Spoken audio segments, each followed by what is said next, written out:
Secretary, good afternoon po. Again sa mga kapwa-vloggers ko rin na present dito sa hapon na to. Sir, isa po sa talagang issue ngayon na gusto po namin makahingi ng komento sa inyo mismo na paulit-ulit kasi parang sirang plaka, lalong-lalo na yung mga bashers ni Pangulong Bongbong Marcos tungkol po dun sa 20 pesos na bigas. I think, sir, you have a recent na vlog explaining about that na kung saan po parang right now in our present situation, medyo imposible pa talaga na ma-achieve yung 20 pesos na bigas. But that is a pangarap ni PBBM and even President Bongbong Marcos. May sarili po siyang explanation regarding that matter. So para sir, sa inyo po, hihingi po sana kami ng explanation niyo rin, sir. We all know na napaka maalam po ninyo regarding this matter po, sir. Okay. Lahat naman talaga ng Pangulo ng Pilipinas ay naglalayo na or nagnanais na mapababa ang presyo ng bigas. Noong panahon ni Presidente Duterte, ang kanyang ipinangako ay 15 pesos ang bigas. Pero hindi rin natupad. Itong kay President Bongbong Marcos ay sinabi niya na kanyang layunin din na mapababa ang bigas na at least 20 pesos. Pero nung time na pinangako niya yon, hindi naman pangako kundi yun ang kanyang target. Nung time na yon ay hindi pa lumabas ang problema tungkol sa Ukraine. Bakit kamo napakalaga ng issue ng Ukraine yan sa atin? Kasi yung lahat ng ating mga abono sa agrikultura, yan ay siguro 90% nanggagaling sa Ukraine. Kasi sila lang talaga ang nakakapag-produce ng abono na ganon kamura. Meron din sa Brazil, pero mahal. At ang Brazil naman, ginagamit din nila ng sarili nila sa kanilang rice and corn industry. Kaya yung quota o yung portion na inaalat nila para sa exportation ay maliit din. Yung Ukraine lang talaga ang meron tayong parang napakataas na quota ng pag-import ng abono o yung urea. Nagkaroon ng gera. So, zero. Wala tayong nanggagaling na abono galing sa Ukraine. At nagkaroon ng drought. Kahit dito sa Southeast Asian countries, na mga rice-producing countries, like Vietnam, Cambodia, China, India, ay naghigpit ng pag-i-export ng bigas kasi sila rin ay kinukulang or nangangailangan din.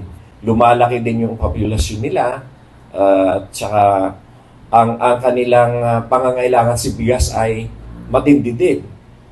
At dahil na apektado din sila nung nangyari sa Ukraine at apektado rin sila ng drought, itong El Nino, nagigpit na rin sila ng pag-export. Isipin nyo dati ang 40% ng rice export sa buong mundo ay nanggagaling sa India. Pero nagigpit din sila. Ang China ngayon ay nilimit na rin nila ang pagbenta ng bigas. At kaya nga, si Presidente Bongbong Marcos ay noong nakaraang buwan ay nagpunta ng Vietnam dahil na ang Vietnam din ay naghihigpit na rin ng quota ng bigas for export. Hanggang sa nakipag-usap doon si Presidente upang lamang na patuloy na mabigyan tayo ng mas mataas na quota doon sa bigas. At kakaibat ng mga efforts ni Presidente Bongbong Marcos, gumagawa naman tayo ng sarili nating paraan upang mapataas ang ani ng ating palay. In fact, in 2023 ay nagkaroon tayo ng mahigit kumulang mga 300,000 metric tons na naging karagdagan sa ani ng palay kumpara doon sa mga previous na taon. At dahil na rin yan sa mga programa na ginagawa ng ating Pangulo kasama ang Department of Agriculture. Itong mga darating na taon ay madadagdagan pa yung increase of production na yan. sa kabila ng itong drought at El Nino, ay may mga pamamaraan naman na ginagawa sila. Ang isa pang naging dahilan dyan sa pagkakaroon ng panibagong sigla sa agrikultura ay yung pag-condone ng pagkakautang ng mga farmers sa kanilang mga lupain na sinasaka na nai-award sa kanila under the land reform program. Doon kasi sa land reform ay nagkaroon ng mga inaward sa kanila yung mga lupa. Pero dahil na yun ay mga pag-aari din ng ibang tao na kinuha lang sa kanila, ang land reform kasi hindi naman ibig sabihin lupain niya, ibibigay sa'yo, libre. Babayaran din yon ng sa loob ng, ewan ko lang kung 30 taon o 20 taon. Kaya yung farmer ay may pagkakautang pa rin. Binayaran na muna ng gobyerno yun, and then nabayad ang farmer doon sa gobyerno. Pero lahat yan ay kinondone noong June, kung hindi ako nagkakamali, mga June 25 yata yun, pinirmahan yung New Tenant Emancipation Act. Kaya makakagaan din yun lalo na sa susunod na taon. Kung makakarinig kayo ng mga kababayan natin na nagreklamo na mahal ang bigas, sa totoo lang, ay ang bigas, kagaya sa Japan, ay more than 150 pesos per kilo. Pag nagpunta ka ng ibang bansa, mas mahal ang bigas. Sa ano pa nga ba yung nakita ko? Basta mas mahal pa ang bigas kaysa sa Pilipinas. At, ha? O sa bandang Europe, mga nasa 300 pesos per kilo. Kaya kung tutuusin mo, yung ating 44 pesos, 45 pesos, ay mababa pa yun kung ikukumpara mo sa iba. Tapos yung reklamo nilang ating mga kababayan na magtaas daw ang bilihin, talaga naman dati pang mataas ang bilihin bago pa maging presidente si BBM.